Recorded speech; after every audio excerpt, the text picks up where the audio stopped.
Hi, everybody. I'm meeting today with Svetlana, and we are going to be talking about some of the things that she does best to serve her business clients. As you guys all know me, I'm George Dimov. I'm a certified public accountant, but a lot of what we do does overlap into a lot of different fields, and we may not be the expert in everything. So there's experts in other fields that we have jump on the podcast, and many of our clients have found these to be very valuable. You'll see clips of this taken and put in our social media. Also, Svetlana's team will do the exact same thing. So you'll be able to see a little bit about how some of our fields correspond and how Svetlana works with professionals such as us and vice versa. So without further ado, I'd like to introduce Svetlana and, maybe tell us a little bit about yourself, your background and your business and what kinds of clients that you serve and what are some of the things that make you special. Thank you. Thank you for having me here, first of all.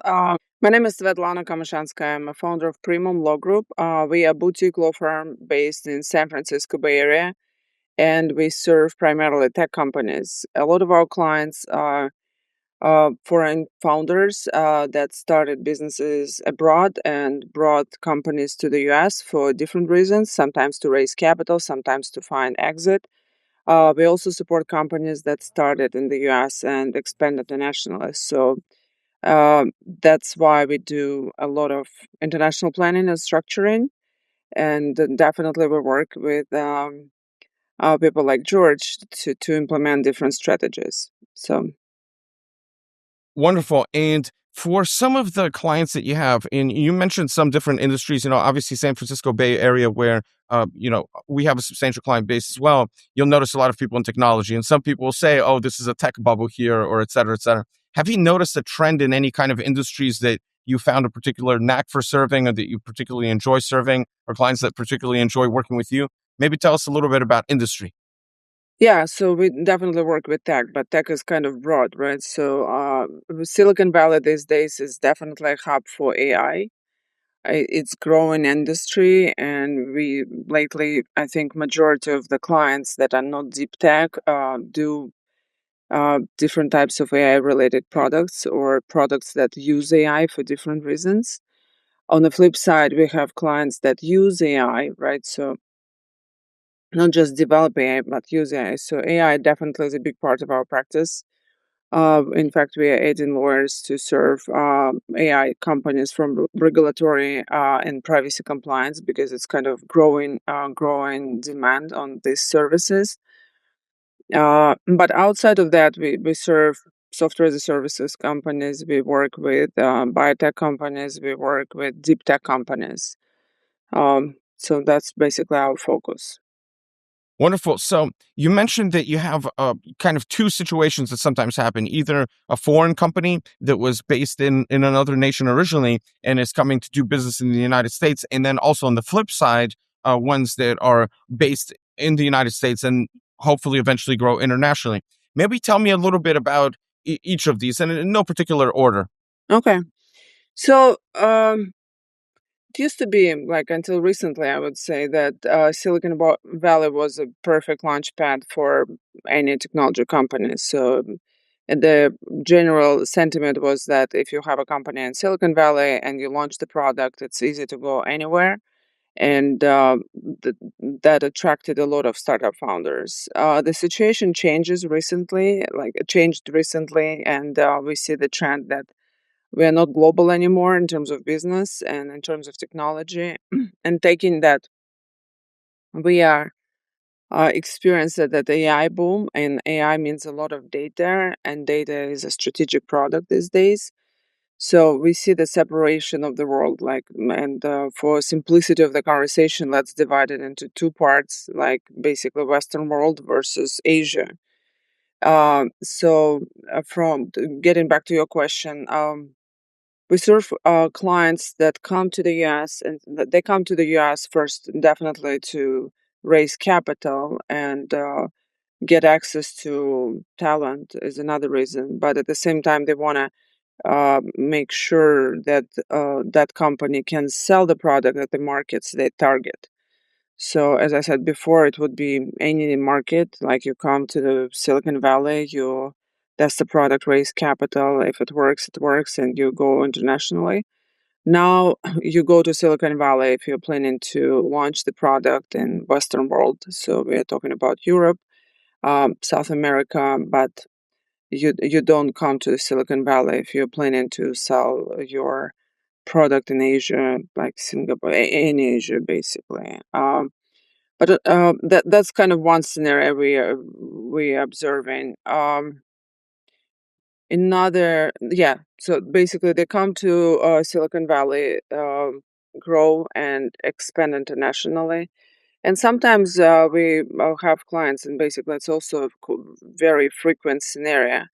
The company is based in Silicon Valley. They started in Silicon Valley, but as we all know, Silicon Valley is quite pricey, right? So a lot of companies have research and development teams internationally, backup offices internationally, and it sounds relatively simple, like just to have subsidiary in a different jurisdiction, but there are a lot of implications, and sometimes it's tax implication, and we have to look into that and really make sure that our executives, the board, understands the complexity of that, and sometimes it's IP implication, right? So if we talk about data, that the data transfer, import and export of technology, that can be more complicated that so that's something that you have to consider before launching the subsidiary for any purpose internationally. And one thing that you said was very interesting for me, and I've kind of noticed this without really thinking about it, Hmm. about this. There's been a lot of, I wouldn't say necessarily trade protectionism, but I'd say at some point around 2018, you started to see the world start to fragment. Like for decades, we had this kind of open trade idea, for decades, and this is, I'd say, 20 years ago was hailed as kind of the new way that the world works, is this kind of open borders when it comes to trade.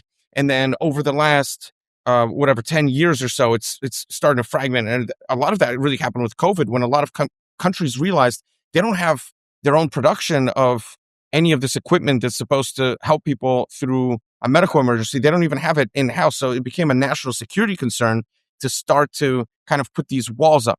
So I've seen that too, and it's very interesting. Now, what beneficiaries do you think have occurred in Asia? Like, where are people going now for capital, for labor, for formation of the businesses in Asia? Do you know about that? And do you interface with that at all? Is it in Singapore? Is it in Hong Kong? Is it in Yeah, Shanghai? Like, what are you seeing? it's a Singapore and Hong Kong. Those are two prime jurisdictions, what I see in Asia. And I'm not saying that it's like if you started in Singapore and Hong Kong, you're not going to come to the US. But it's getting more and more complicated. And getting to your point about national security, yeah, we have lack of semiconductor, right? And it's a matter of national security. Can we produce semiconductors in the US? No.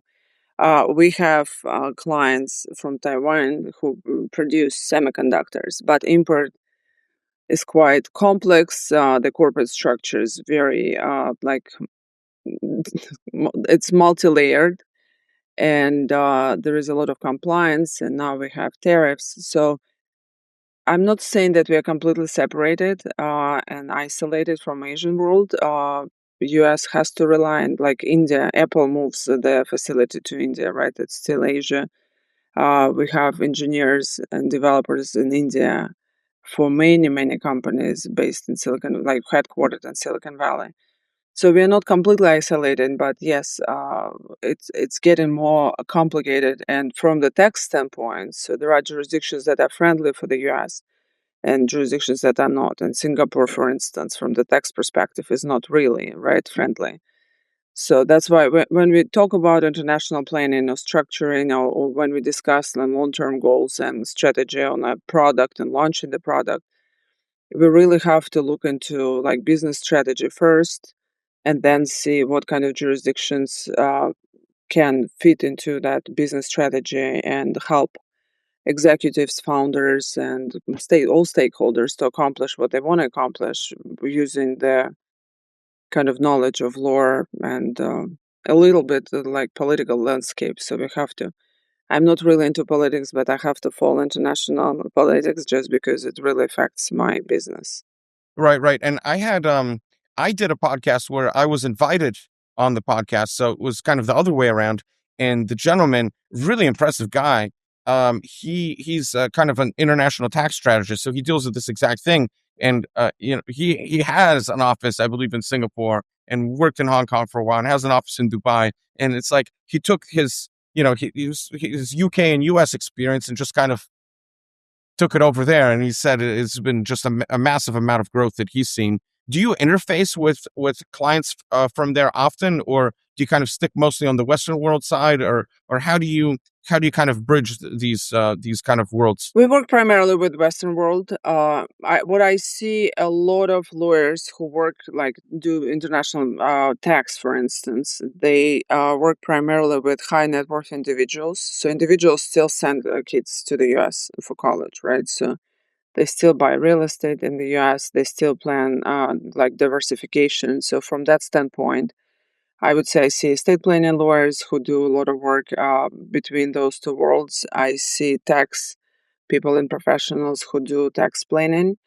As I said, from the business standpoint, we do work. Like we have clients that have some operations in China for different reasons.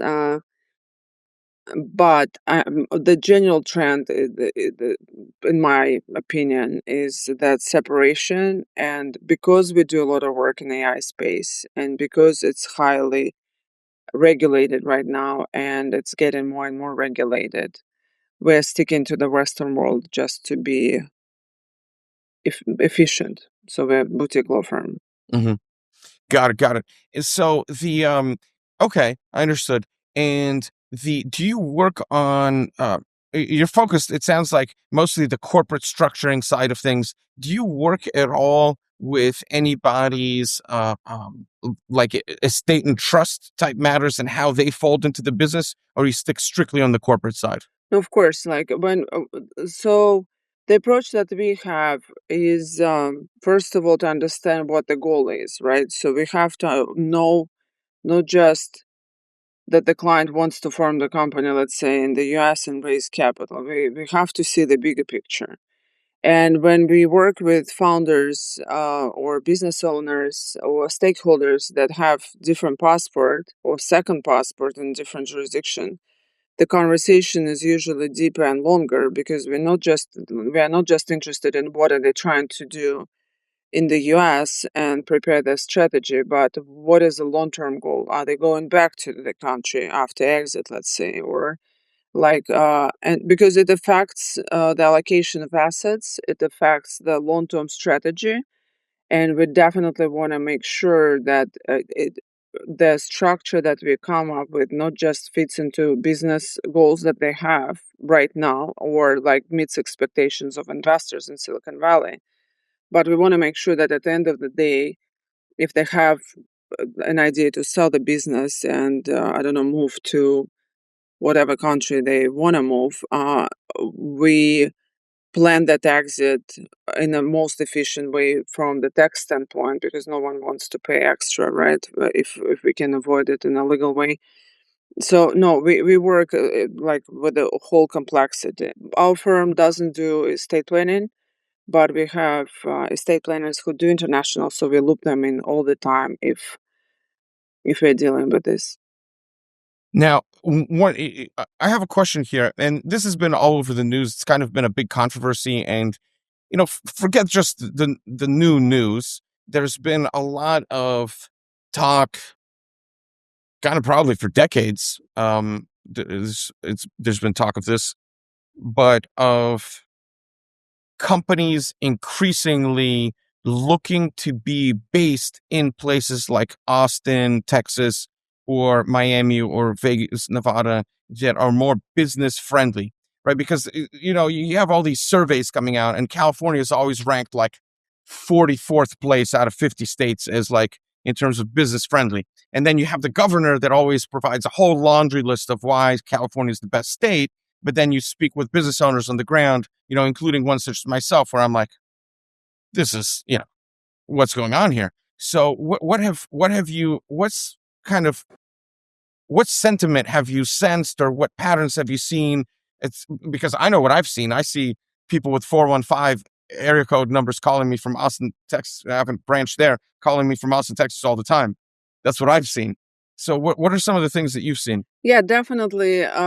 We see the trend that people move, right? Uh, Headquarters of big corporations. I mean, outside of Elon Musk, who else moved the headquarters to I think HP. HP moved? Okay, but the I think majority is HP. still there. So Yeah. I think there are layers to that. First, the cost of living in the valley, like in Silicon Valley, I mean, is extremely high, right? So the salaries are very, like, should be high because people somehow have to live there. Uh, so that is a very big downside. Second, that wealth tax, which is kind of in a process, right? So of discussion. So definitely, it's going to push a lot of people out of California. So there is another negative part, a piece of that. What else? I don't know. Business friendly. It depends probably what type of business you're doing. But the dynamic, the energy, the concentration of profession like advisors and professionals who support early stage businesses is really hard to replicate anywhere. And although I know that Miami has some and Austin has some, so it's not the same if we compare to Silicon Valley. So that's why my opinion is that, okay, if you're early stage company and you're trying to make it, especially if you're an AI industry, right? So you have to come to kind of bite the bullet and come to Silicon Valley and build it there, and then maybe you'll move.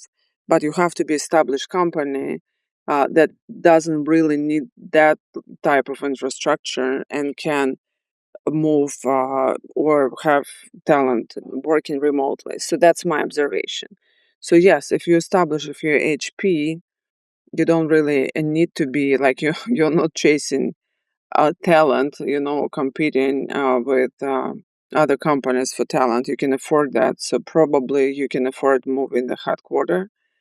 Although it's hard for me to discuss about states being business friendly without clear understanding what are the criteria, to that were assessed in the process of evaluation. So, but tax is definitely like. I mean, my own experience working with state regulators across these states has been just vastly different. Through the course of just the CPA profession, not only on client side, but even in my own practice, like things that I have to do to be regulated, But that I've noticed where I'm like, wow, this has been a pain. from the technology standpoint, like if we talk about technology companies, um, all of them are Delaware corporations, right? So we're dealing with Delaware, a registered company in Delaware. So like I don't know, 95%, let's say 95%. Then we look into regulatory compliance, and in many cases, we deal with federal for sure everywhere, right? So regardless, on the state level, yeah, Texas probably on a state level is very convenient. I mean, from the employment law standpoint and like AI regulation standpoint. So Texas is very flexible. Is it gonna stay like that? It's hard to say.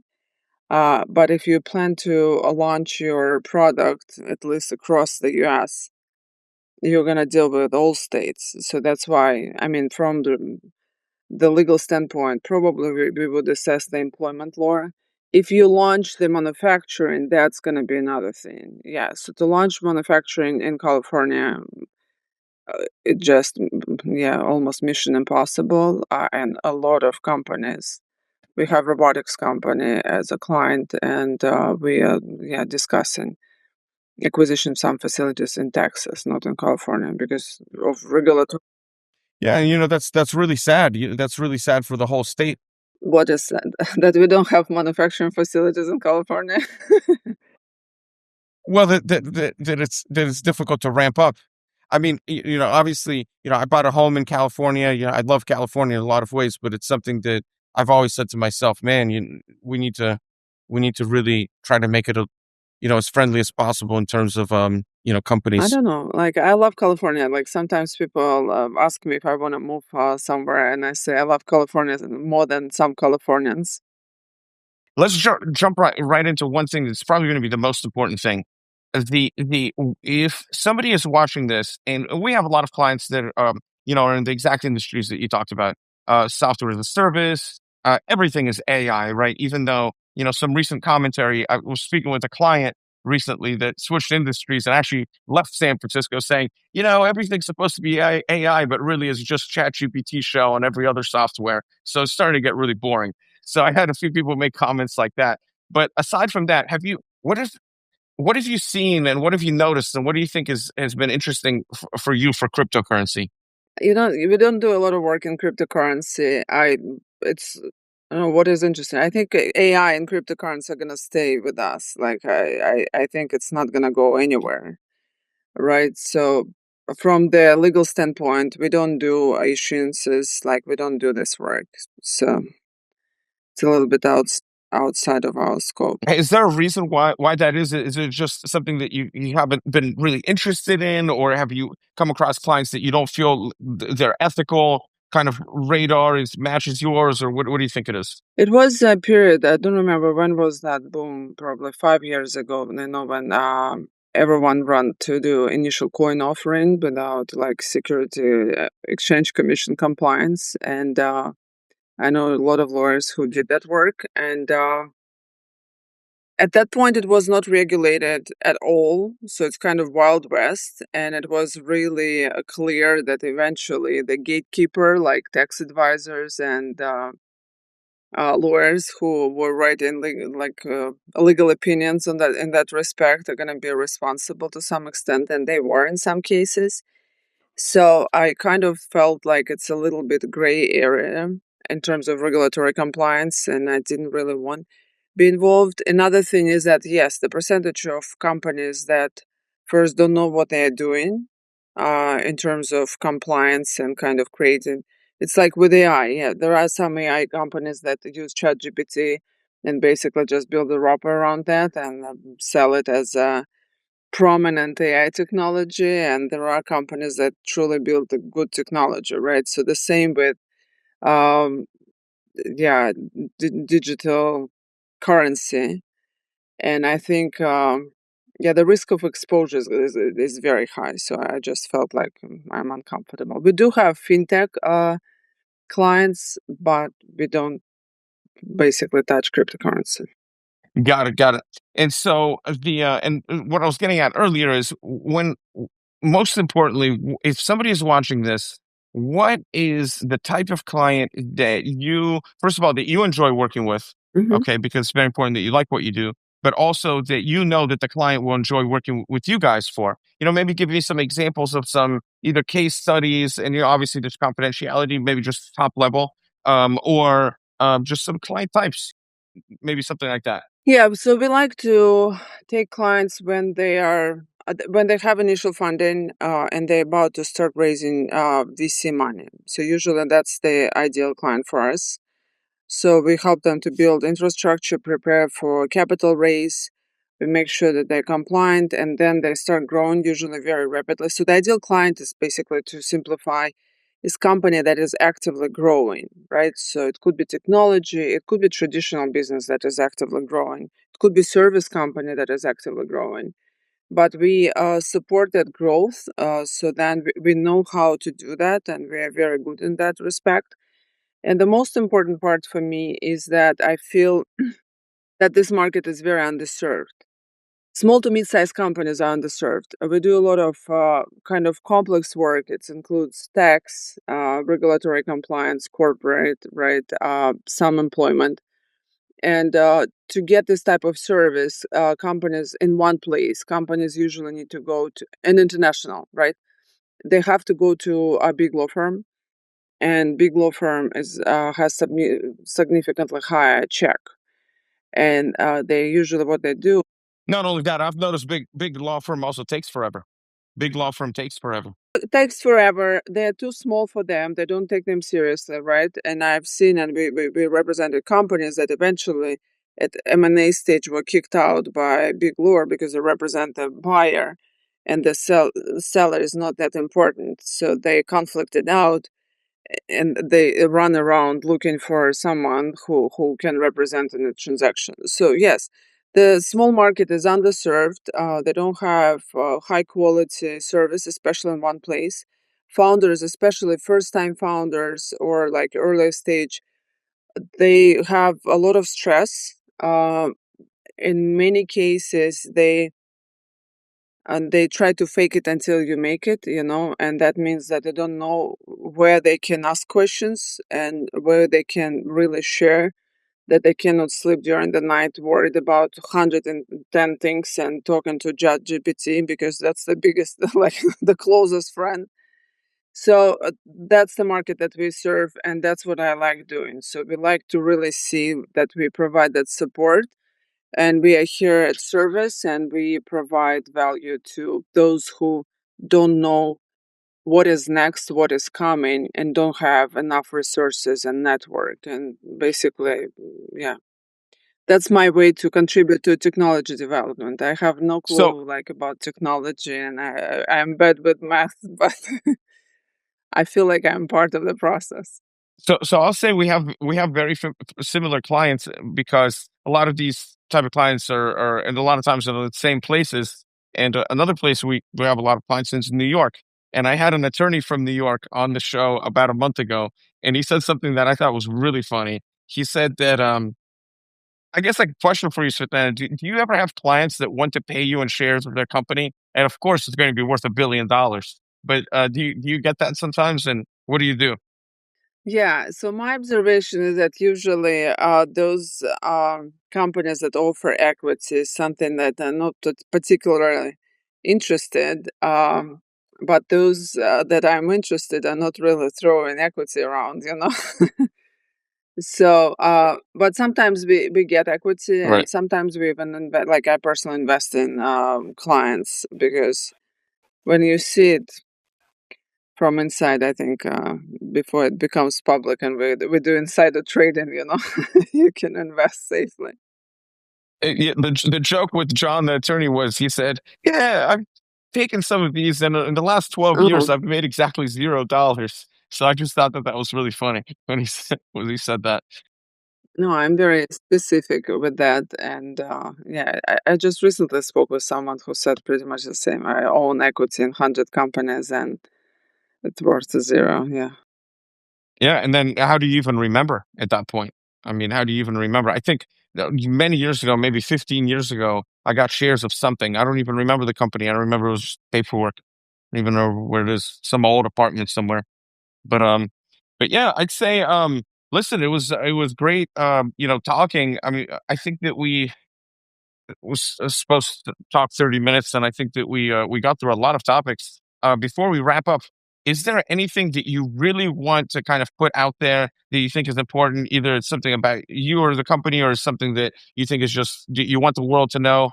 So I just want to give you kind of a free moment to just kind of express whatever. Wonderful. Thank you. So, Primum Law Group started series of webinars for first-time founders, where we put them through kind of process and explain what to expect and how to avoid. We're gonna host these webinars once a month, and if you don't mind, I can share like landing page probably that. Yes, all links and landing pages for anybody who's watching, they'll be provided at the bottom of the video as well as on our socials. Okay, wonderful. So yeah, if founders are worried that they don't feel competent or don't look competent, and we can prepare them for conversations with venture capitalists. So come and join us at webinars. It's going to be once a month. In fact, we had one. And the big question around that is going to be: can you introduce me to any people that have any venture capital for angel investors? So that's one question that a lot of founders probably have. What do you tell them when they ask that? So we have people in network who do help with capital raise, and I'm happy to introduce you to those people. Sometimes we make introductions, but usually with established clients that we already work with. And then when I see the fit and I see that, like venture capitalists are hunting for good technology as well, right? So it's usually it's like dating. People just look for a good match. So the same with venture capital and startup world. Sometimes I just talk to someone and feel like, okay, this client really is going to be good match for this investor. So we make introductions, but we don't make it a part of the service. So just kind of side support that we provide to our clients. And there's a lot of companies that that's exactly what they do is they provide a service of helping people raise money, and of course they take a fee. Usually, it's a percentage of the capital raised. You'd probably know a lot more about the legalities of that and what's allowed and what's not. But you're probably in a perfect place to start in this kind of business. But it's one thing I speak with a good friend of mine who has a business owner. I'm like, we have so many ideas and so many different things. Let's focus on the core Yeah, business. Let's at least make that functional.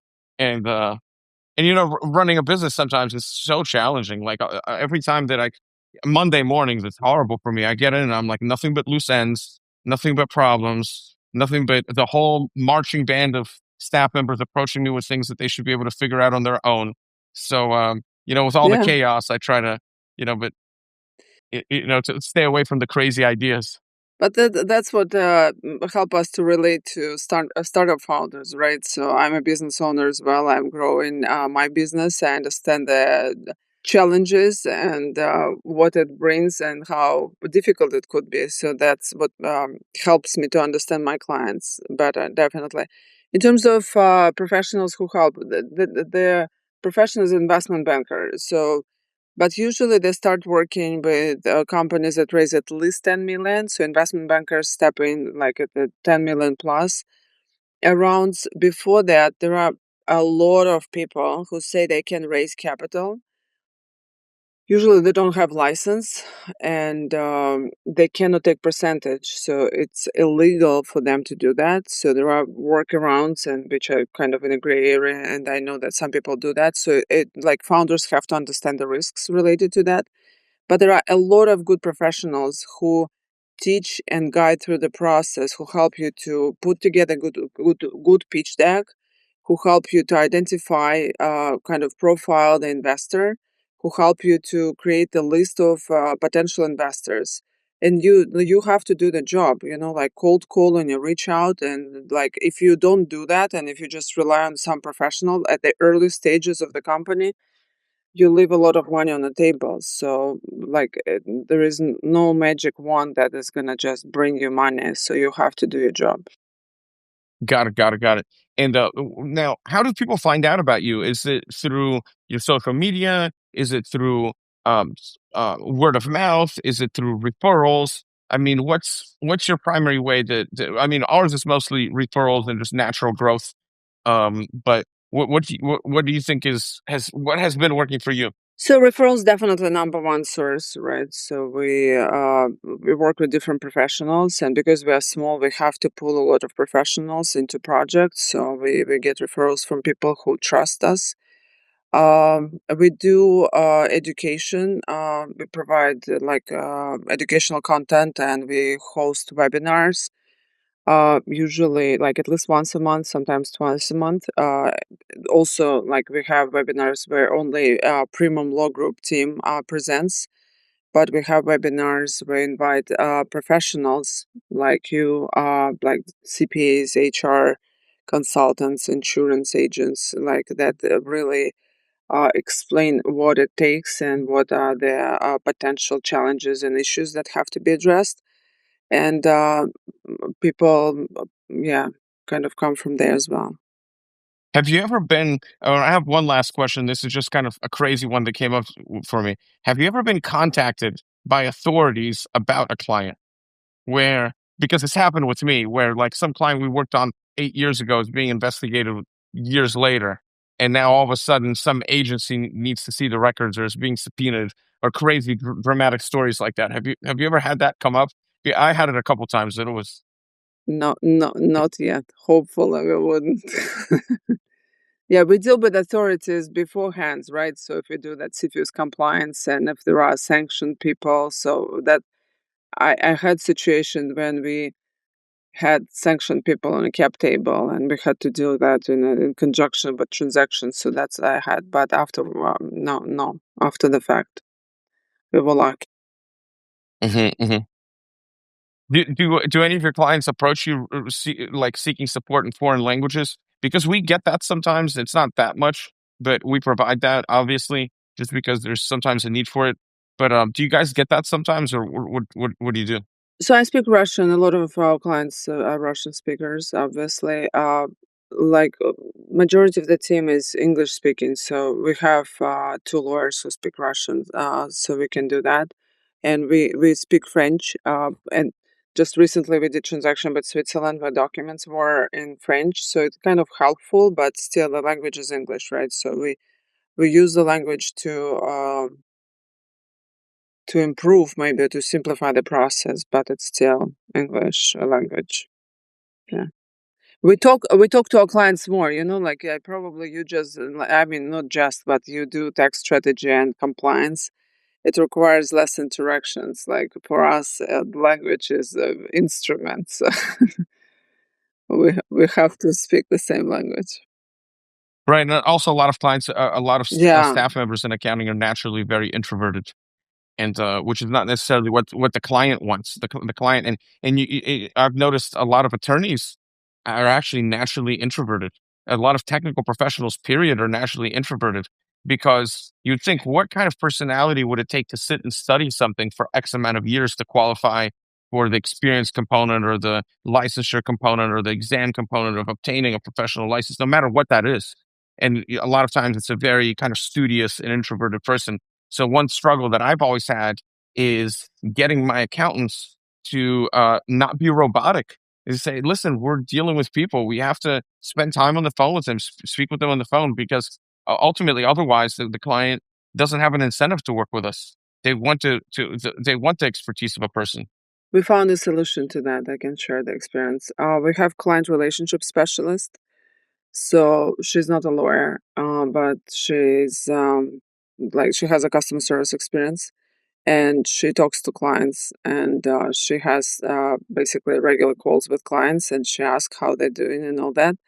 So I had feedback from clients that she was the best, the best of all firms. That's her. How do you bridge that person? Because we have a little bit of that. How do you bridge that person with the technical back end of things? Because what I found is that person is great, and all the clients love that person because I've had this kind of individual at my firm. But then bridging the gap between the social person and the people doing the work sometimes turns into a game of telephone where it actually adds a little bit even more complexity than just forcing the accountant to just suck it up and get on the phone. No, we obviously have responsibilities, but we have the whole system of kind of reporting and follow up with clients. And in many cases, clients just need to hear that we are working on the case, everything is fine. And basically, if they don't hear, for instance, back from an attorney who works in the matter, so they would complain to that person. So it's basically kind of accountability. So we don't have unresponded emails in general because they know that and we don't charge for that person, right? So if you talk to a lawyer or paralegal, like it's a billable time in many cases, but this person is free of charge for the client, so they're happy to talk to her. Well, I'd be scared to speak with her because every time I speak with my attorneys, I get an invoice, a week later that's pretty substantial. So Yeah, yeah, that's the whole thing. And sometimes the clients, and in many cases, as I said, like it's all about like stress and emotional intelligence, right? So people just need a little bit of care and support and understand that they're not forgotten. So that helps a lot. yeah, the comment here is, the staff always say, "Well, I had nothing to report. I'm still working on this matter," and it's like, well, that's something to report. I'm working on the matter and I'm at point, these are the steps that I'm taking. I'm at this step. People really love these visuals. And I think that what happened is, Progress. you have these apps Yeah. like Uber Yeah. where they show you exactly where the vehicle is located. They show you Yeah, exactly where that's your true. order is. The restaurant is preparing your tacos. The delivery driver has your tacos. The tacos are outside of your door. And I've talked to my team before, like, we need to have that on our website. Like, this is where your return That's is, true. right there. And people just love this visualization. So I agree with you. Mhm. And AI probably will help to create us at some point, but I agree. And I just recently spoke with a law firm owner. They hired a lawyer for another, like for their business, and they said, like the moment I hired a lawyer and I know how it goes in their practice and their family law firm, I immediately got curious where they are in terms of working on their project, right? So even lawyers who understand that like it takes time, the curiosity of like what is going on, are they working, not working? So he kind of felt that the same. So yeah, we're all the same. That's a good point. I don't know what my attorneys are doing right now with any of my things. So yeah, that is for all I know. They could. What does the client assume? The client assumes that you took the money and aren't doing anything. Of course, they assume that there's been complete theft and we don't exist. Every once in a while, I find out. Somebody says, "Oh, Dimov tax." They don't respond. And I'm reading this to myself like, I guess we don't exist. Maybe we don't exist. So Yeah. So that's just a matter of yeah, contacting and talking to clients, and we try to like it's a very important piece of our kind of identity.